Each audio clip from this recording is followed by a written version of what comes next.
कार्तिक ने माया की तरफ देखा और सोचा, शायद वो वक्त आ चुका है जब माया को मेरी असलियत बतानी ही होगी। उसने कहा, माया, मुझे तुम्हें कुछ बताना है। माया बोलते हुए रुक गई। क्या? कार्तिक को कुछ समझ नहीं आ रहा था कि वो शुरू कहां से करे। इतना कुछ था उसके बारे में जो माया को नहीं पता था, और इतना सब एक साथ एक बार में वो बताए भी तो आखिर कैसे। माया ने अपनी आंखें मटकाते हुए फिर पूछा, क्या बताना है? कहो ना। वो बस इतना ही कि केतन का कॉल आया था। मैंने उसे बता दिया कि तुम यहां हो।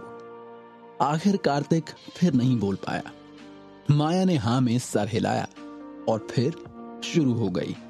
हाँ, मैं केतन से बात कर लूंगी, उसे भी तो बताऊं यहां जो हुआ था। लेकिन मैं अभी भी कह रही हूं कि किसी आम स्पेस कलाकार के बस की भी नहीं है इस तरह की कंपन पैदा कर पाना। कोई घमासान युद्ध लग रहा था। स्पेस कलाकारों की ताकत आम लोगों से कहीं अधिक थी। कुछ स्पेस कलाकारों को अपनी ताकत का दुरुपयोग करने से रोकने के लिए स्वाभाविक रूप से कुछ लोग थे जो उन पर नजर रख रहे थे, और ये वही लायन ग्रुप था। चाहे वो मिशन को अंजाम देने वाले स्पेस कलाकार हों या स्पेस कलाकारों की आधिकारिक मान्यता प्राप्त टीम, अंतिम निर्णय हमेशा लायन ग्रुप का ही होता था। जब माया को पहली बार वॉरियर्स मतलब योद्धाओं की टीम के बारे में पता चला था, तो वो लायन ग्रुप द्वारा मान्यता प्राप्त टीम ही थी। कई योद्धा कार्रवाई करना चाहते थे, लेकिन उन्हें लायन ग्रुप द्वारा पहचाने जाने की जरूरत थी। जब कार्तिक ने माया को सुस्ती वाले उस काले भालू रूपी दानव के साथ हुई अपनी लड़ाई के कारण हुई हलचल के बारे में बात करते हुए देखा, तो उसने धीरे से अपना सिर हिलाया। क्या वो सीन इतना चौंकाने वाला था? और ऐसे में अगर उसने उसे बता दिया कि इस समय कार्तिक के हाथ की लहर के साथ संपूर्ण आकाश गंगा तहस नहस हो सकती थी, तो पक्का माया उसके बारे में यही सोचती कि वो सनकी या पागल है। लेकिन क्योंकि कार्तिक अभी भी एक नरसिम्हा अमर सम्राट था, तो वो सच में ऐसा कर सकता था। कार्तिक ने माया की ओर देखा।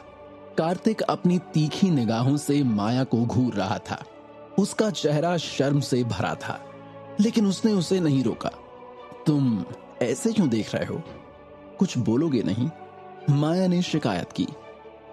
तुम्हारी बॉडी को देखकर लग रहा है कि तुम्हारे मेरिडियन काफी अच्छी तरह से ठीक हो गए हैं। अब तुम ट्रीटमेंट का अगला कोर्स शुरू कर सकती हो, कार्तिक ने कहा। माया ये सुनते ही चौंक गई। तुम कैसे जानते हो कि मेरे मेरिडियन ठीक हो रहे हैं? इन्हें ठीक करने के लिए तुम हीलिंग पिल्स ले रही हो, है ना? हाँ, लेकिन वो पिल्स तो मुझे उस महागुरु सन ऑफ नरसिम्हा ने दिए थे। तुम्हें उनके बारे में कैसे पता चला? माया ने अचानक कार्तिक को एक अचंभे में देखा। उसके दिमाग में बिजली कौंध गई, जैसे वो तुरंत कुछ समझ गई हो। उसके खुद के अलावा सन ऑफ नरसिम्हा के बारे में किसी और को नहीं पता होना चाहिए था, और कार्तिक को तो बिल्कुल ही नहीं पता हो सकता था, क्योंकि उसका तो स्पेस आर्ट और स्पेस वॉरियर्स की दुनिया से दूर दूर तक कोई लेना देना नहीं था। कुछ वक्त पहले तक तो उसे माया के बारे में भी नहीं पता था कि वो भी स्पेस आर्ट वॉरियर थी। और अगर कार्तिक को इन सब के बारे में पता है, तो इसका तो एक ही मतलब हो सकता था, कार्तिक सन ऑफ नरसिम्हा। माया ने अपने आप में बुदबुदाया। माया ने कार्तिक को एक नजर देखा। उसका दिल जोर जोर से धड़क रहा था। तो वो तुम ही हो? कार्तिक ने एक मुस्कान के साथ अपना सिर हिलाया। माया चौंक गई।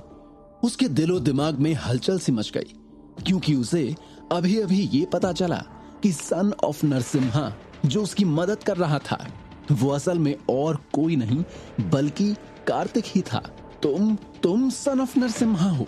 माया ने कार्तिक को एक जटिल भाव से देखा।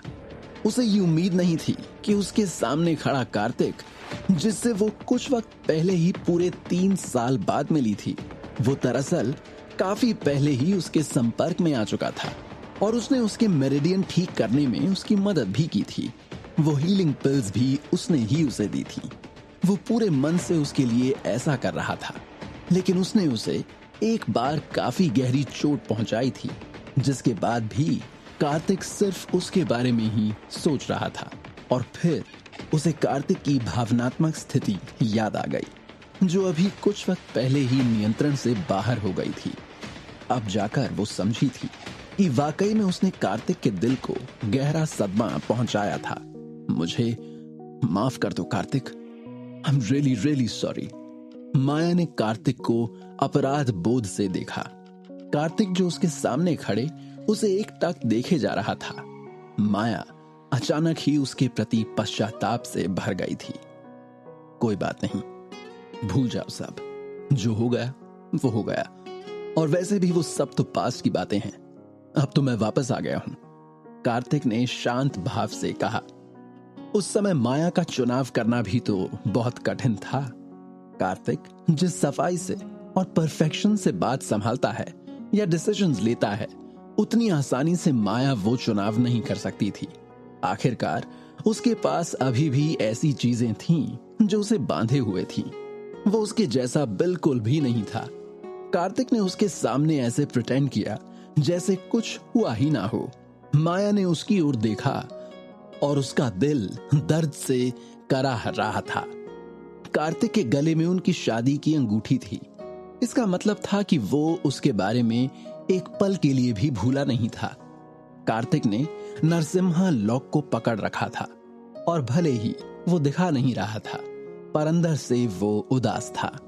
अपनी जिंदगी में पास्ट में माया ने ये स्थिति कई बार देखी थी। जब भी ऐसा कुछ होता था, कार्तिक जबरदस्ती उसकी तरफ देखता था, और आज भी वही हुआ।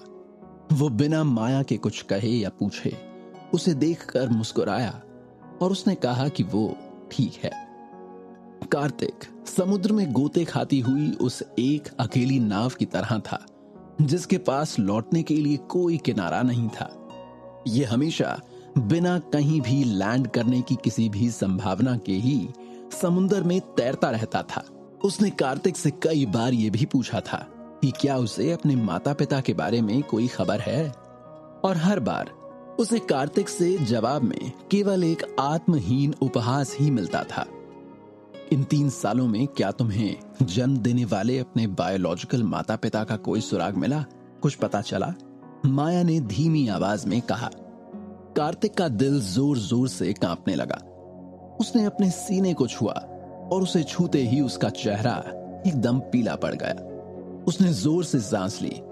माया ने देखा कि कार्तिक के हाव भाव सही नहीं थे, और उसने तुरंत उसे दिलासा दिया। क्या तुम प्लीज ये ध्यान रखोगी कि भविष्य में मेरे सामने कभी भी उनका जिक्र ना करो। जब भी मैं उनके बारे में सोचता हूं तो मुझे बहुत अनकंफर्टेबल फील होता है। कार्तिक ने मुंह फेर लिया और अपनी एक दर्दनाक स्थिति से माया की पहचान कराई। एक व्यक्ति जितना अधिक शक्तिशाली होगा, उसका आंतरिक दानव उसे उतना ही अधिक नुकसान पहुंचाएगा। और अभी आज की तारीख में कार्तिक को जन्म देने वाले उसके बायोलॉजिकल माता पिता उसके एकमात्र आंतरिक दानव थे। जिस भी क्षण माया ने उनका उल्लेख किया, वो अपने भीतर के आंतरिक दानव से आहत होता रहेगा। इस तरह का दर्द केवल तब तक इंतजार कर सकता था जब तक कि उसके भीतर का दानव गायब ना हो जाए। माया ने अपने होठों को हल्के से काटा और कार्तिक को चिंता से देखा, लेकिन उसने आगे कुछ नहीं कहा। शांत होने के बाद कार्तिक ने गोलियों की एक छोटी सी बोतल निकाली और माया को सौंप दी। ये इलाज के दूसरे कोर्स की दवा है जिसे मैंने रिफाइन किया है। जब तुम वापस जाओगी और ट्रीटमेंट से पहले कोर्स के लिए भेजी हुई मेडिसिन खत्म कर लोगी, तब इन्हें शुरू करना। और ये सेकंड कोर्स खत्म करते ही तुम्हारे डैमेज्ड मेरिडियन पूरी तरह से ठीक हो जाएंगे। माया का हृदय और खिल उठा। उसे कार्तिक की उसकी तरफ ये केयर बहुत अच्छी लग रही थी, उसके दिल को गुदगुदा रही थी। हालांकि कार्तिक वही था, पर ना जाने क्यों माया के अंदर का ये एहसास नया था। ऐसा लग रहा था मानो वो उसी इंसान से एक बार फिर नए सिरे से प्यार में पड़ गई हो। उसने गोलियां ली और मुस्कुरा दी। 1 मिनट रुको, दवा? माया ने अचानक कुछ सोचा। केतन ने उसे इलाज के पहले कोर्स वाली दवा लाकर दी थी। उसने कहा था कि वो सन ऑफ नरसिम्हा को जानता है और उसने ही उसे वो दवा दी थी, और सन ऑफ नरसिम्हा तो कार्तिक था। दूसरे शब्दों में कार्तिक उससे सबसे पहले मिलने के बजाय केतन से पहले ही मिल चुका था। माया को झटका लगा था। दैट इडियट, मैं उसे ऐसा सबक सिखाऊंगी ना कि वो देखता रह जाएगा। माया ने दांत पीस लिए और धीमी आवाज में कहा। केतन ने वास्तव में उससे इतनी बड़ी बात छुपाई थी कि वो कार्तिक से मिला था। कार्तिक ने माया की उदास अभिव्यक्ति को देखा और कहा, क्या हुआ? माया जल्दी से मुस्कुराई और बोली, कुछ नहीं। कुछ भी तो नहीं, मैं ठीक हूं। कार्तिक ने असमंजस में अपनी आंखें झपकाईं। कार्तिक, क्या तुम मेरे साथ मेरे घर आ सकते हो? माया ने चुपचाप पूछा। वो जानती थी कि उसके लिए कार्तिक को अभी घर वापस ले जाना उचित नहीं है, लेकिन किशोर जायसवाल उसके दादा थे और सिर्फ कार्तिक ही था जो उन्हें बचा सकता था। माया नहीं चाहती थी कि किशोर जायसवाल के साथ कुछ भी बुरा हो। उसे अंदर ही अंदर यह डर था कि कार्तिक अब भी उसके मॉम डैड और उसके दादाजी के बारे में बुरा ही सोचता है। पास्ट में उन्होंने कार्तिक के साथ जैसा व्यवहार किया था, वो आज भी उस व्यवहार को याद कर उनकी गलत इमेज ही अपने दिमाग में लेकर रह रहा होगा। मैं कहीं नहीं जा रहा हूं, कार्तिक ने एक ठंडे स्वर में जवाब दिया। आज की डेट में वो अब वो व्यक्ति नहीं था जो जायसवाल परिवार के बारे में सोच रहा था। उसने माया के परिवार को उसे स्वीकार करने के लिए मनाने की पूरी कोशिश की थी, लेकिन अंत में उसे उसका अच्छा रिजल्ट नहीं मिला था। उसे केवल उनकी ठंडी आंखें और उपहास ही मिला था। हमेशा उनके द्वारा की गई इंसल्ट ही उसके हाथ लगी थी। इसलिए अब चाहे जो हो जाए, वो जायसवाल परिवार के पास ना तो जाएगा और ना ही खुद को फिर से शर्मिंदा करेगा। माया ने घबराते हुए कहा, कार्तिक, मुझे पता है कि वो मेरा परिवार ही था जिसने तुम्हें हमेशा निराश किया है, लेकिन प्लीज समझो, वो मेरा परिवार है। कार्तिक की भौहों के बीच अधीरता का एक निशान दिखाई दिया और उसने कहा, ये इस वजह से है क्योंकि तुम अब भी जायसवाल ग्रुप से बंधी हुई हो। तुम्हारे पास बिल्कुल भी फ्रीडम नहीं है, और ऐसा इसलिए भी है क्योंकि तुम उनके बारे में कुछ ज्यादा ही ध्यान रखती हो। असलियत क्या है पता है? असलियत यह है कि जायसवाल परिवार पुणे शहर में बस एक औसत परिवार है, लेकिन इस फैक्ट को मानने और एक्सेप्ट करने के बजाय वो लोग हर जगह नाटक करते फिरते हैं और हमेशा एक अमीर फैमिली होने का सपना देखते रहते हैं। तुम्हारे उस जायसवाल परिवार को दूसरों की चापलूसी करने से क्या फायदा होता है? आखिरकार तुम्हारे वो सो कॉल्ड मॉम डैड और तुम्हारे दादाजी ने जायसवाल परिवार के बिजनेस को मुफ्त में जायसवाल ग्रुप को सौंप ही दिया। उल्टा आज की तारीख में उन्हें जायसवाल परिवार के लिए ही काम करना पड़ता है। कार्तिक ने बिना किसी दया के माया की ओर देखा। तुम ऐसा कैसे कह सकते हो? माया ने कार्तिक को दुखी होकर देखा। यामिनी और उसके बाकी परिवार वाले चाहे कितने भी बेकार क्यों ना हो, वो अभी भी उसके माता पिता और दादा थे। वैसे भी मैं जायसवाल परिवार के पास नहीं जा रहा हूं, ना आज, ना कल और ना कभी भी।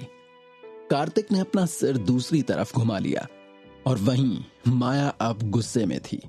कार्तिक ने तिरछी नजर से माया के गुस्से वाले लुक को देखा, लेकिन वाकई में उसके पास कहने के लिए कुछ भी नहीं था। यहां माया का नाराज होना वाजिब था। हालांकि कार्तिक ने अपने दिल में एक आह भरी। उसकी आंखों से साफ झलक रहा था कि उसका भी दिल बुरी तरह टूटा था। कार्तिक की उस चुप्पी को देखते हुए माया की आंखों में भी दर्द छलक पड़ा। उसे बुरा लग रहा था कि कार्तिक ने इतना कुछ कह दिया और वो देख सकता है कि माया को उसकी बात कितनी चुभी है, लेकिन उसके बाद भी कार्तिक ने उसे बेहतर महसूस कराने के लिए कुछ नहीं कहा। वो तो दूर की बात है, उसकी आंखों में सॉरी का एहसास भी नहीं है। माया बहुत गुस्से में थी और उसने भी अपना चेहरा दूसरी तरफ घुमा लिया। क्या कार्तिक की कही ये बात उसके और माया के रिश्ते को बिगाड़ देगी, उन्हें हमेशा के लिए दूर कर देगी, या कार्तिक माया को मना लेगा? क्या होगा दोनों के रिश्ते का अंजाम।